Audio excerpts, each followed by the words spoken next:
Você é o canal. Você tem toda a responsabilidade. Se não desenvolver sua maneira de crer a fim de cooperar com Deus, ele será limitado. Deus é tão grande quanto você lhe permitir que ele o seja. Ele também é tão pequeno quanto você o obrigar a ser. Quando os pecadores vêm a Jesus, quebrados e infelizes, primeiramente lhes ensino que Deus habita em seu interior e que possui todo recurso em Jesus Cristo. Então procuro reeducá-los para que desenvolva seu coração a fim de cooperar com Deus. Todos, sem exceção, partem com nova fé e levam uma vida milagrosa e vitoriosa. Como é que este povo, se todos fossem realmente pobres e cheios de fracasso, pôde dar mais de 20 milhões de dólares à sua igreja de 1969 a 1977? Todos os anos damos cabos de nossos projetos, que geralmente custam de 1,5 milhão a 2 milhões de dólares.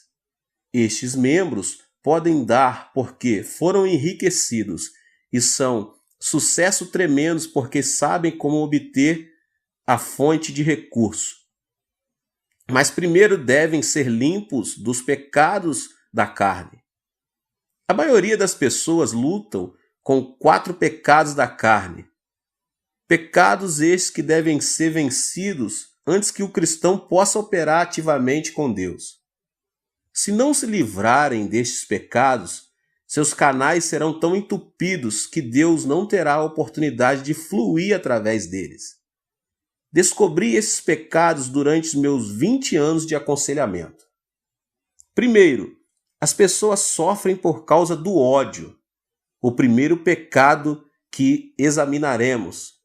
Se conservar o ódio em seu coração, Deus jamais poderá fluir através de você. E esse ódio, esse espírito não perdoador, será o inimigo número 1 de sua fé.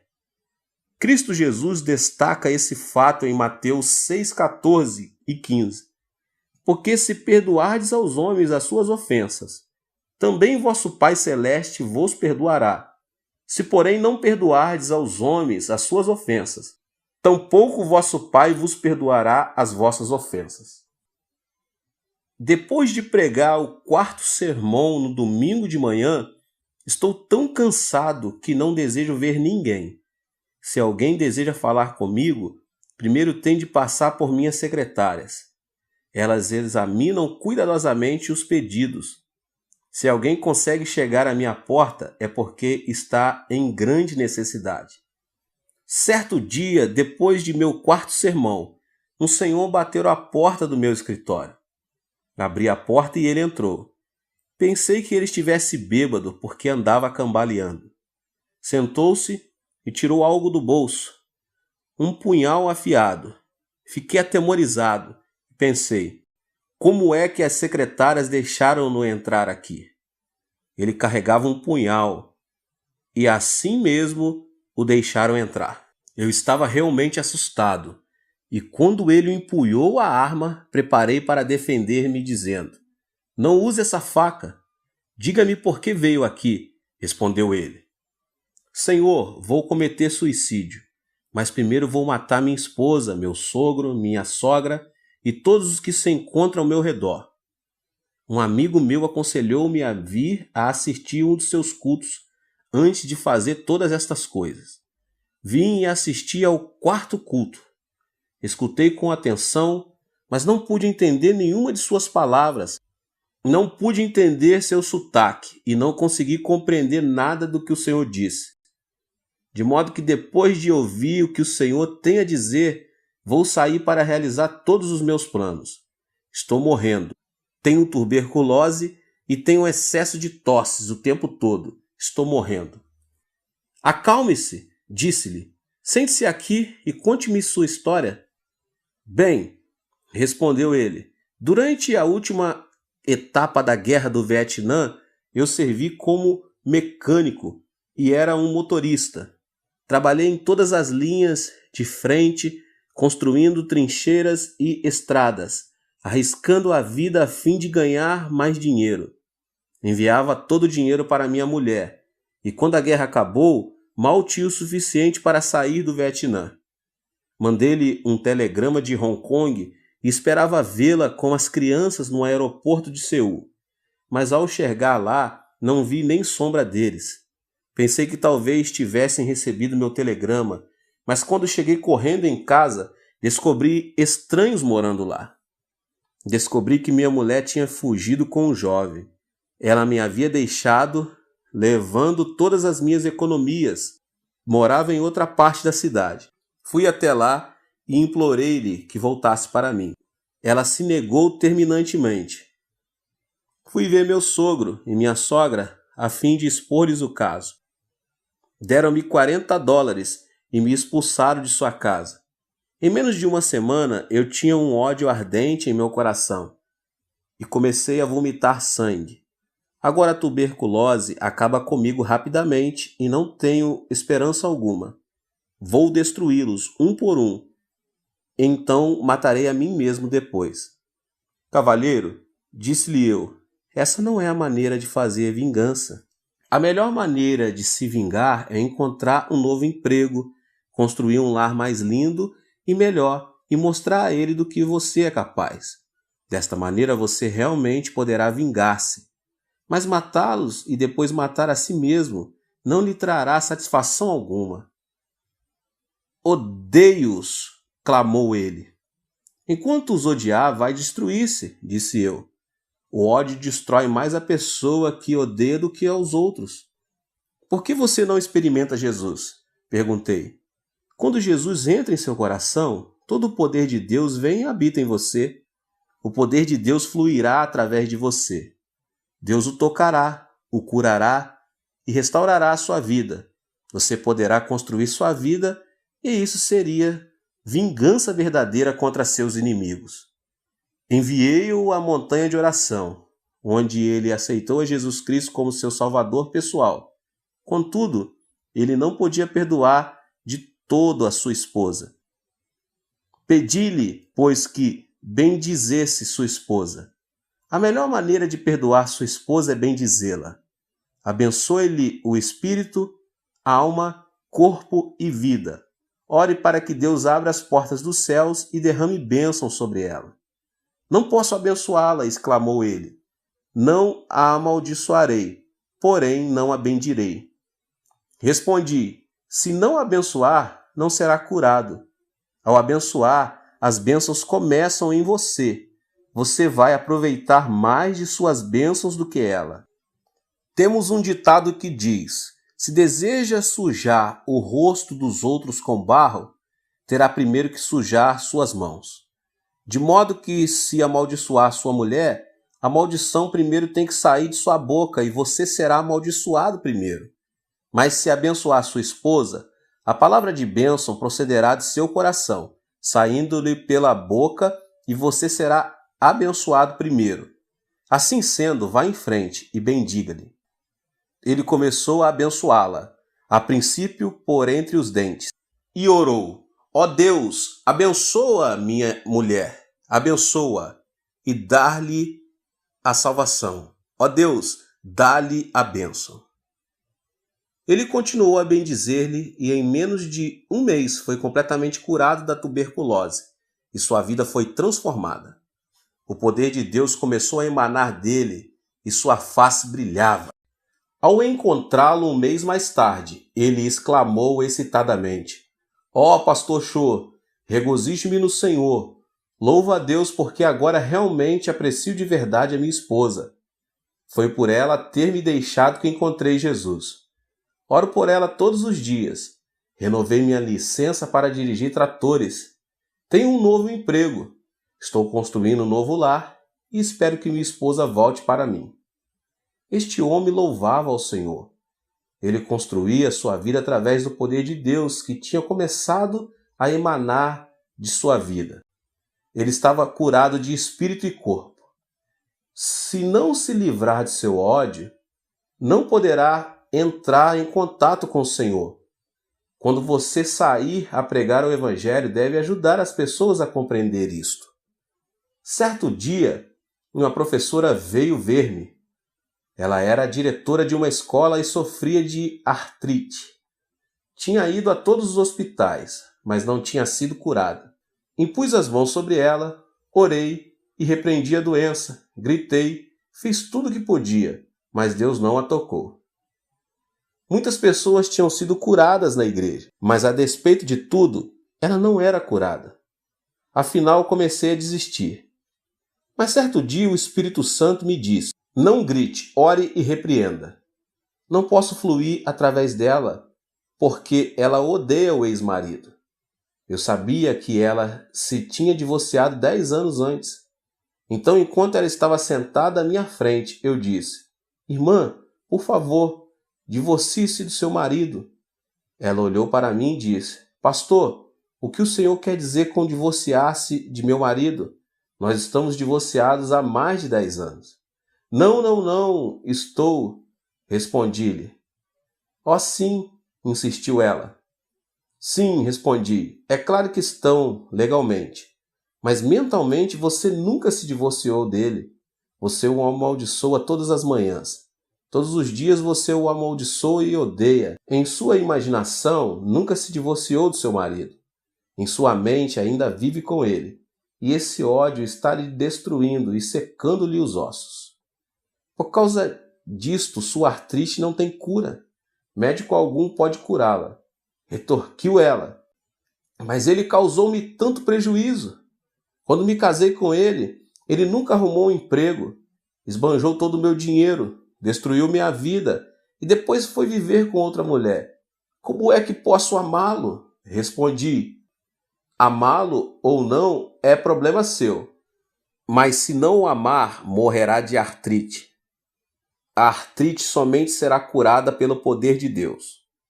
O poder de Deus jamais cairá do céu como um meteoro a fim de tocá-la e curá-la. Não, continuei. Deus habita dentro de você. Ele vai emanar de seu interior e curá-la. Mas seu ódio impede o fluxo do poder de Deus. Por favor, comece a bendizer seu marido. Bendiga seu inimigo e faça bem a ele. Então aprenderá a amá-lo e criar um canal pelo qual o Espírito de Deus vai fluir e tocá-la. Ela tinha o mesmo problema do homem que sofria de tuberculose. Chorando, ela disse: não posso amá-lo. Pastor, por favor, perdoa-me. Não o odiarei, mas não o amarei. Você não pode parar de odiá-lo se não o amar, respondi. Veja seu marido através da imaginação. Toque-lhe e diga-lhe que o ama e o abençoe. Uma vez mais, ela relutava, de modo que fiz uma oração por ela.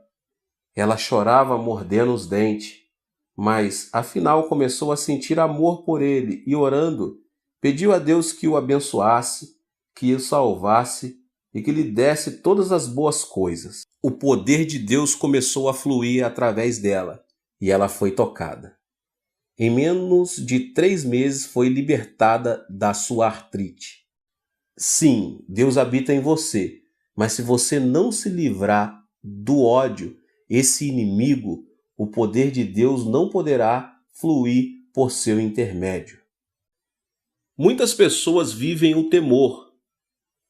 É nossa responsabilidade como cristãos ajudar essas pessoas a livrar-se deste medo. O segundo pecado neste grupo de 4 que estamos falando. Também já sofri de tuberculose. Sofri de tuberculose porque estava constantemente vivendo sob o temor da tuberculose. Na escola secundária, eu tinha uma aula na qual devia lidar com garrafas de álcool, com ossos e intestinos humanos. A simples vista dessas garrafas enchia-me de pavor. Certa manhã, o professor de biologia falava sobre a tuberculose. Naquela época não havia remédios miraculosos, e o professor disse que se contraísse tuberculose estaríamos perdidos, e nossos intestinos teriam a aparência do que estávamos naquelas garrafas, para o resto de nossa vida. Falou dos perigos da tuberculose e no final da aula disse: Há pessoas que nascem com tendência para a tuberculose. Homens com ombros estreitos e pescoços compridos são mais propensos a contrair tuberculoses.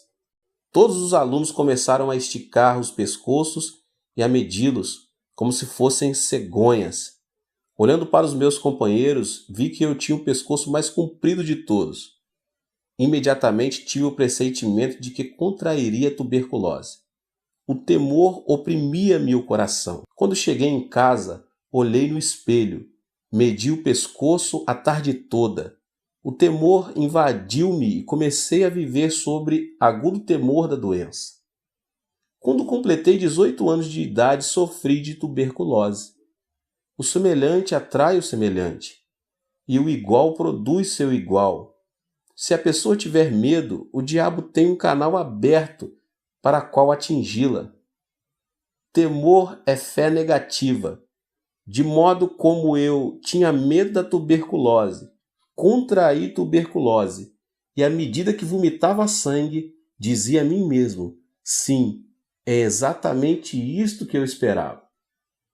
Eu tinha lido em certo periódico médico da Coreia que muita gente morre por hábito. Pensava comigo mesmo: como é que a gente pode morrer por hábito? Esses médicos não cristãos falavam do importante papel que o medo tem em nossa vida. Por exemplo, um homem de apenas 50 anos de idade, já avô, morreu de pressão alta. Seu filho, chegando aos 50 anos de idade, morreu de pressão alta. Ao chegar aos 50 anos de idade, no instante em que sentia alguma tontura, ele há de pensar: isso é um ataque de coração. Se sentir alguma dor no peito, espera imediatamente outro ataque. Vive cada dia com o seu temor e expectativa. O medo cria esta situação em seu corpo e logo ele está de morrer de um ataque cardíaco. Muitas mulheres morrem por causa do medo do câncer. Certa mulher poderia dizer: bem, minha tia morreu de câncer, minha mãe morreu de câncer, de modo que com certeza também morrerei de câncer. Quando essa mulher chegar à mesma idade na qual sua tia e sua mãe faleceram e sentir qualquer tipo de dor, poderá dizer: isto é o câncer. Certamente está chegando meu tempo. Ela há de esperar todos os dias, dizendo a si mesma que vai sofrer de câncer, e repetirá esse pensamento muitas vezes. É desta maneira que os médicos diziam que a pessoa morreria por hábito. Se a pessoa tiver um temor específico, então o poder da destruição começará a fluir. Em 1969, quando Deus me pediu que renunciasse ao pastorado de minha segunda igreja, eu tinha 10 mil membros batizados com uma assistência regular de 12 mil. Eu vivia feliz, sentia-me bem satisfeito. Tinha uma linda casa, uma esposa maravilhosa, filhos, carro do último modelo e até chofer. Então eu disse: Deus, vou ficar nessa igreja até que os meus cabelos se tornem brancos. Mas certo dia, enquanto estava orando em meu escritório, o Espírito Santo veio e disse: Cho, seu tempo aqui terminou. Você deve preparar-se para mudar. Senhor, disse eu, mudar-me? Já comecei uma igreja e esta é a segunda que começo e edifico. Desejas que eu vá abrir um terceiro trabalho? Por que deve ser sempre eu que dê início a novas obras? Estás escolhendo a pessoa errada. Dize a outro que vá. Assim comecei a discutir com o Senhor.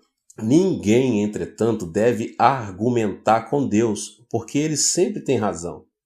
Finalmente, Deus persuadiu-me dizendo: você deve ir e edificar uma igreja com espaço para 10 mil pessoas.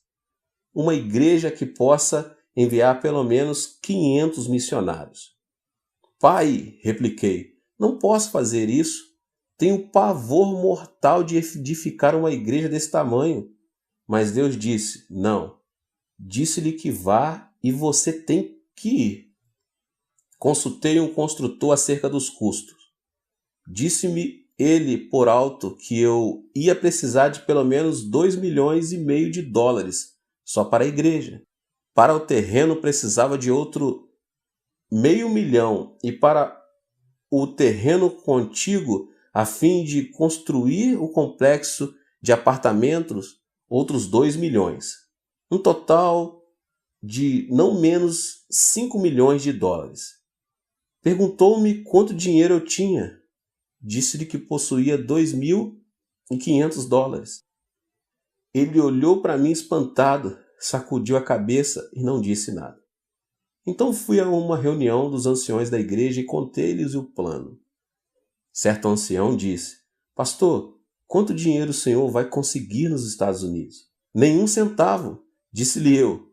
Disseram: O senhor é um bom homem, um ministro genuíno, mas não é homem de negócios. Não é assim que se constrói uma igreja em um complexo de apartamentos. Então reuni meus 600 diáconos. Quando lhes contei o plano, começaram imediatamente a agir como coelhos assustados, como se eu fosse impor-lhes um tributo de sangue. Senti-me desnorteado. Estava cheio de medo. Fui ao Senhor. Senhor, ouviste todas as palavras dos anciões e diáconos. Estão todos de acordo, de modo que o Senhor tem de pensar sobre este assunto de novo. Então o Espírito Santo falou ao meu coração: Filho, quando foi que lhe pedi que fosse falar aos anciões e com os diáconos? Então, eu não devia? Perguntei. O Espírito respondeu: Mandei que você construísse uma igreja, não que a discutisse. Esta é a minha ordem. Levantei-me dizendo: Sim, se esta é a tua ordem, cumpri-la-ei. Fui à prefeitura e comprei a crédito quase 2 hectares no campo mais caro, situados em frente ao edifício do Congresso, um dos lugares mais cobiçados de toda a Coreia. Depois fui ao construtor e assinei um contrato com ele para a construção da igreja e do complexo de apartamento. Tudo a crédito. Pensei com meus botões: eles construirão a igreja. Eu confiarei em Deus e verei o que acontece. No dia em que comecei as obras, fizemos um culto especial. Finalizado o culto, fui ver como as coisas andavam. Pensei que os trabalhadores abririam umas poucas valas e que ali começariam a colocar o cimento para os alicerces, e que em pouco tempo o edifício estaria terminado. Mas havia dúzia de tratores trabalhando e cavando a terra como se fossem fazer um lago. Fiquei louco de medo e perguntei: Pai, como vês estes homens estão escavando? Eu terei que pagar por tudo isso. Não posso. Fiquei paralisado de medo. Meus joelhos começaram a tremer e pela imaginação me vi sendo levado num carro da polícia. Ajoelhei-me e orei: Ó Deus, o que posso fazer? Onde devo me enfiar? Onde estás tu? Sei que és o recurso total e coloco minha confiança em ti. Enquanto orava, tive uma visão de Deus trabalhando e o medo me deixou. Quando abri os olhos e de novo vi as obras, voltei e senti-me cheio de medo. Por isso, durante o tempo que a construção durou, vivi mais com os olhos fechados do que com os olhos abertos. O mesmo princípio é verdadeiro em muitas situações. Se você olhar para as suas circunstâncias com seus olhos e com seus sentidos, Satanás o destruirá com temor. Mas se fechar os olhos e olhar para Deus, então poderá crer. Há 2 tipos diferentes de conhecimento: conhecimento sensório e conhecimento revelado. Devemos viver pelo conhecimento revelado, encontrado do Gênesis ao Apocalipse, não por conhecimento sensório. Devemos instruir as pessoas a desistirem do temor de seu ambiente, de suas circunstâncias. Se não o fizerem, não poderão desenvolver a fé, nem Deus poderá fluir através delas. Peça-lhes que lhes entregue seus temores ao Senhor. Ensine-lhes a colocar sua fé somente na palavra de Deus. Muitas pessoas vivem com complexos de inferioridade e estão completamente frustradas. Esse sentimento de inferioridade é a terceira área problemática que discutirei agora nesta pregação. Se as pessoas sentirem-se inferiores por viverem numa área de favelas, você não as poderá tirar dali. Talvez tenham fracassado em seus negócios e se resignaram a ser fracassos. Mas enquanto tiverem essa atitude, você não as pode ajudar. Você deve pedir que cada um entregue seu complexo de inferioridade a Deus e permita-se ser reconstruído pelo amor de Deus. Certo dia, um menino matou o irmão menor com uma faca. A notícia causou sensação imediata. Os pais amavam o menino falecido com grande ardor. Louvavam-no constantemente na presença do seu irmão maior. O irmão maior começou a sentir-se desprezado e inferior. Certo dia, quando os pais estavam fora, o irmão menor chegou da escola e o mais velho o matou. O complexo de inferioridade é muito destrutivo. Uma vez sofri de um complexo de inferioridade. Depois de lutar durante 2 anos em meu primeiro trabalho pioneiro, a igreja começou a crescer. Mas em uma igreja muito barulhenta, uma verdadeira igreja pentecostal. Muita gente recebia o batismo no Espírito Santo e muitos eram curados de diversas doenças. Certo dia, o executivo principal de nossa denominação mandou chamar-me. Nesta época, eles estavam em meio caminho entre os pentecostais mais ardorosos e os presbiterianos mais conservadores. Perguntaram-me: "Você realmente está orando pelos enfermos e fazendo com que as pessoas gritem e falem outras línguas em seus cultos?" "Sim", respondi. "Você é um fanático", asseveraram. "Não sou fanático. Faço tudo de acordo com o ensino bíblico", defendi-me. Depois de discutir este assunto, caçaram-me a licença ministerial, me mandaram embora. Fui expulso de minha própria denominação. Depois de algum tempo, o missionário John Huston veio e me levou de volta. Ao ser expulso, fui atingido por sentimentos de inferioridade. Esse complexo de inferioridade produziu em mim um sentimento de destruição. Foi-me difícil sair dessa situação. Na época em que os membros da comissão executiva me expulsaram, entretanto, não sabiam que certo dia eu seria superintendente-geral dessa mesma denominação. Esse foi um cargo que ocupei até recentemente. Quando fui eleito para esse cargo, tínhamos somente 2.000 membros. Aplicando as leis da fé e ensinando aos pastores, tive um rápido crescimento. Quando pedi demissão do cargo, as estatísticas revelaram que a denominação contava com um total de 30 igrejas e com mais de 200.000 membros. Devemos lidar com os que se sentem capazes de vencer na vida. Devemos tirá-los de sua depressão e pessimismo, edificá-los no amor de Jesus Cristo e dar-lhes fé, dizendo-lhes que nada é impossível ao que crê. Devemos curá-los e treiná-los. Logo eles se desfarão de seu sentimento de inferioridade.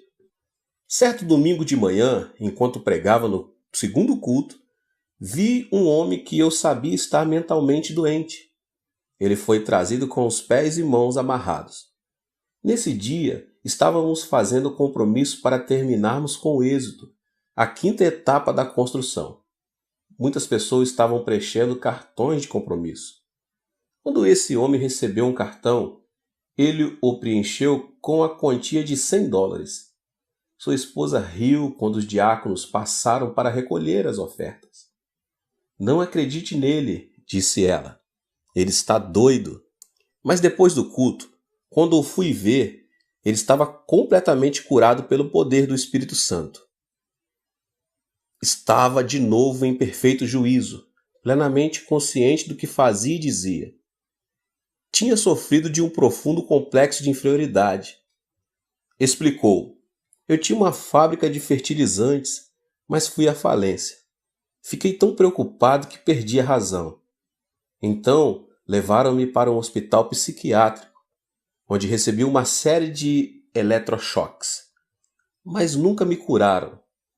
Mas enquanto eu estava sentado ali ouvindo as suas palavras, subitamente saí de meu estado mental e tive consciência da realidade.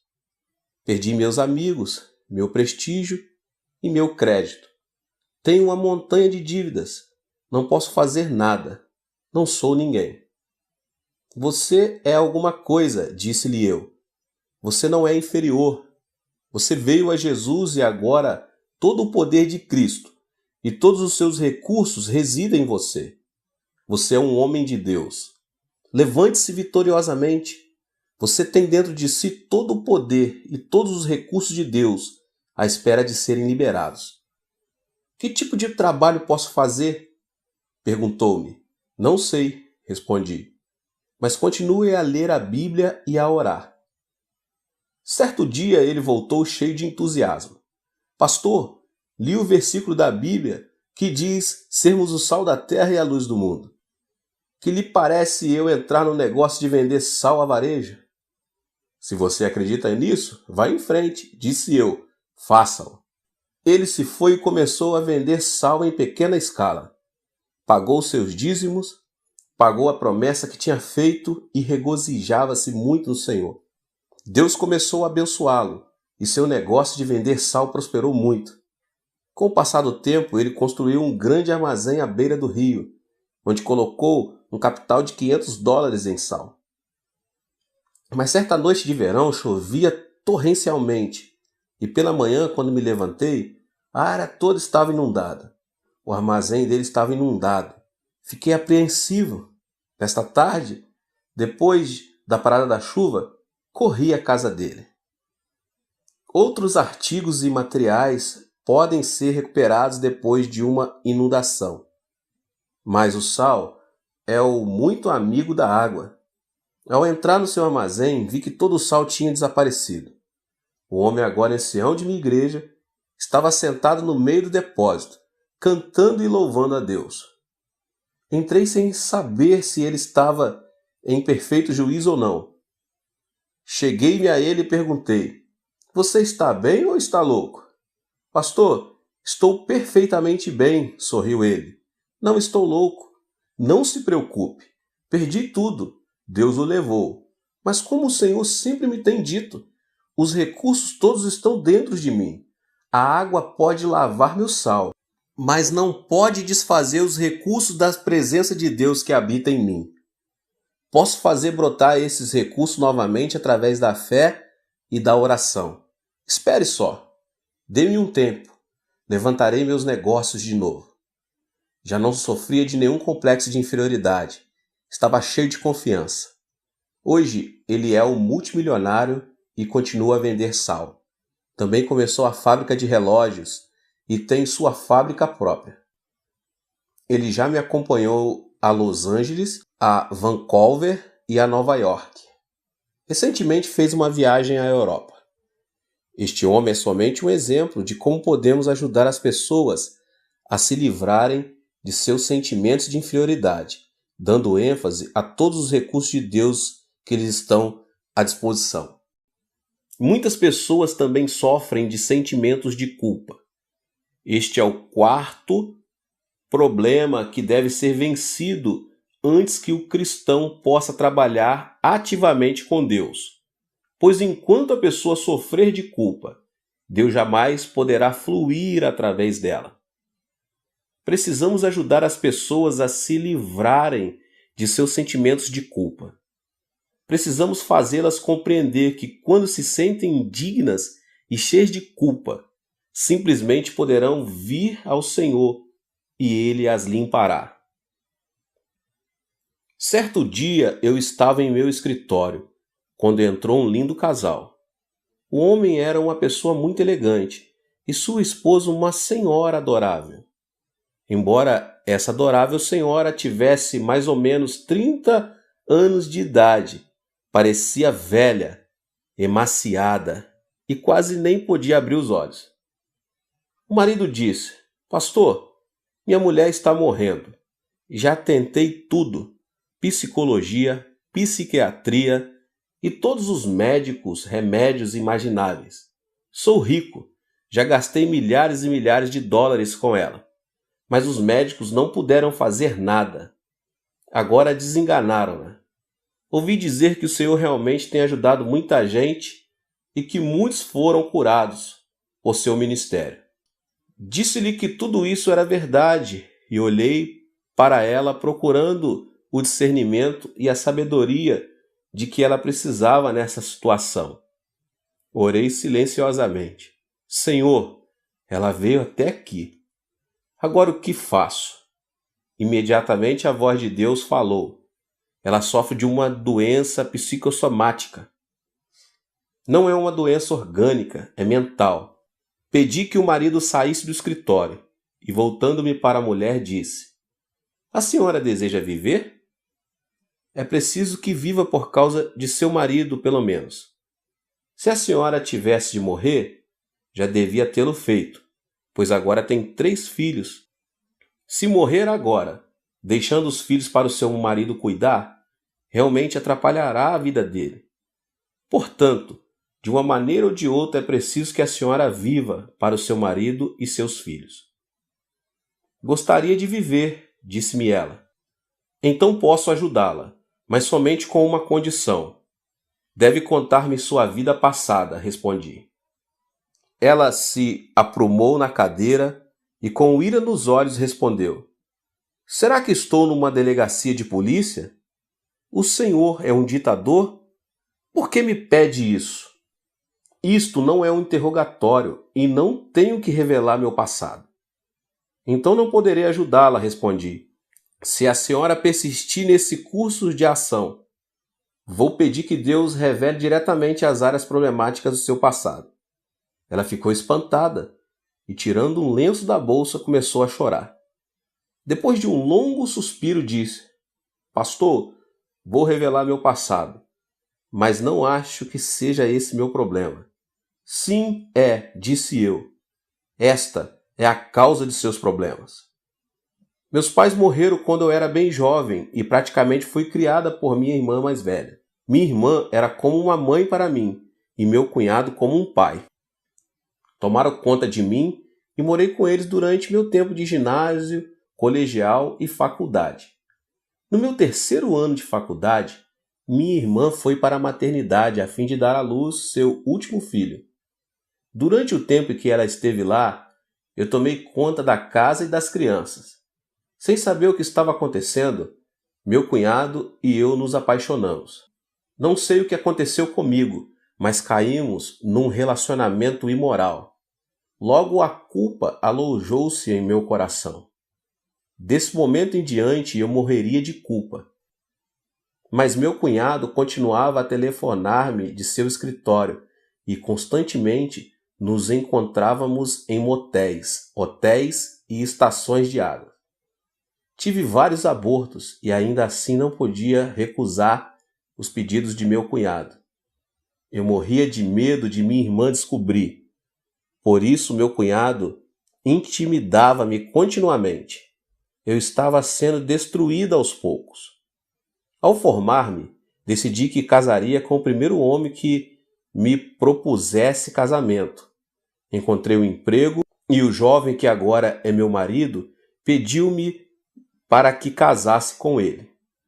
Nada perguntou do meu passado.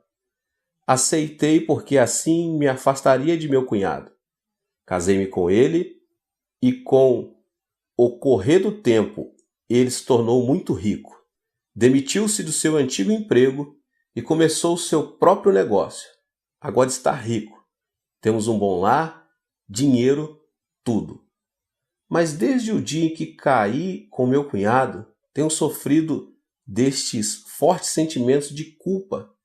Sempre que tenho relações com meu marido, sinto-me como se fosse uma prostituta. Não tenho o direito de receber o seu amor. Por dentro choro amargamente. Meus filhos são como anjos. Gostam de me abraçar dizendo mamãe. E odeio a mim mesma. Sou eu que sou uma prostituta. Não sou digna de receber este tipo de amor de meus filhos. Não gosto de ver meu rosto no espelho e é por isto que me visto de maneira tão desleixada. Perdi o apetite e não sinto nenhuma felicidade ou alegria no coração. A senhora deve perdoar-se a si mesma, disse-lhe. Tenho boas novas para a senhora. Jesus Cristo veio e morreu na cruz pela senhora e pelos seus pecados. Nem mesmo Jesus pode perdoar os meus pecados, clamou ela, chorando. Meus pecados são grandes e profundos demais para serem perdoados. Fiz de tudo. Todo mundo pode ser perdoado, menos eu. Enganei minha irmã e não posso confessar-lhe o que fiz. Isso prejudicaria sua vida toda. Indaguei silentemente. Senhor, como posso ajudá-la? Tens de ajudar-me. Então ouvi um suave sussurro em meu coração e subitamente ocorreu uma ideia. Irmã, feche os olhos. Pedi-lhe fazendo o mesmo. Vamos até um lago lindo e silencioso. Agora estamos assentados à margem do lago. Há muito cascalho ao nosso redor. Tenho na mão uma pedrinha de cascalho. Por favor, apanhe uma pedra grande e joguemos o cascalho e a pedra dentro do lago. Vou jogar primeiro. Segure a pedrinha e jogue-a no lago. Ouviu o barulho da água? Um leve murmúrio e umas ondas. Onde está a minha pedrinha agora? Foi para o fundo do lago, respondeu ela. Certo, respondi. Agora é sua vez. Jogue a sua pedra. Sim, a senhora pode jogá-la. Muito bem. Qual foi o barulho dela? Foi grande e formou grandes ondas, respondeu ela. Mas onde está a sua pedra? Perguntei. No fundo do lago, respondeu ela. Bem, parece que ambas as pedras foram para o fundo do lago quando as jogamos. A única diferença foi o ruído e as ondas. A minha fez um barulhinho e a sua produziu um grande ruído. A minha produziu pequenas ondas, a sua produziu ondas enormes. As pessoas vão para o inferno com pecados pequenos e grandes, pois estão sem Jesus Cristo. E qual é a diferença? O ruído e a sua influência na sociedade. Todo mundo precisa do perdão de Jesus Cristo. O sangue de Jesus cura todos os pecados, grandes ou pequenos. Isto tocou-lhe a alma e ela despertou para a verdade. Quer isso dizer que Deus pode perdoar os meus pecados? É claro, respondi. Ela afundou-se na cadeira chorando e estremecendo. Tentei encorajá-la, mas ela continuou a chorar. Então coloquei a mão sobre a sua cabeça e levei-a a fazer a oração do pecador. Depois da oração, quando ela levantou o rosto, vi seus olhos brilhando como estrelas. De sua face começou a irradiar glória. Ela levantou-se exclamando, Pastor, estou salva. Todos os meus fardos foram desfeitos. Comecei a cantar e ela a dançar. Até este momento ela nunca tinha dançado de alegria perante o Senhor, mas neste dia ela pulava e dançava fazendo barulho que o marido escutou e correu para ver o que se passava em meu escritório. Ao vê-lo, ela correu para ele e abraçou com força. Ela nunca tinha feito isso antes e seu marido estava assombrado. Perguntou, o que o Senhor fez com ela? Deus realizou um milagre, respondi alegremente. E voltando-me para a esposa, disse, deve entregar todo o seu coração ao Senhor. Ele fez grandes coisas por você. Em breve, ela tinha livrado totalmente o seu sentimento de culpa. O poder de Deus emanou do seu interior e ela foi curada por completo. Esse casal agora é de minha igreja e sempre que olho para o rosto dessa senhora, não posso deixar de pensar no amor de Jesus Cristo. Agora ela não tem doença alguma, foi completamente curada. Ao soltar seu sentimento de culpa, o poder de Deus pôde fluir. Irmãos e irmãs, em Cristo, neste instante, vocês têm todo o poder de Deus dentro de vocês. Podem recorrer a esse poder por seus gastos, suas roupas, seus livros, sua saúde, seu negócio, finanças, estudos e tudo. Quando saírem para pregar o Evangelho, não estarão pregando um objetivo vago. uma teoria, uma filosofia ou uma religião humana. Na verdade, estarão ensinando as pessoas a destapar o manancial inesgotável dos recursos morais e espirituais. Estarão dando Jesus para as pessoas e, por meio de Jesus, Deus vem e habita em seus corações. Deus te abençoe. Nos vemos nos próximos vídeos. Tem muita coisa boa por vir, tá bom? Ative o sininho das notificações e compartilhe com as pessoas que você mais ama. Deus te abençoe. Amém.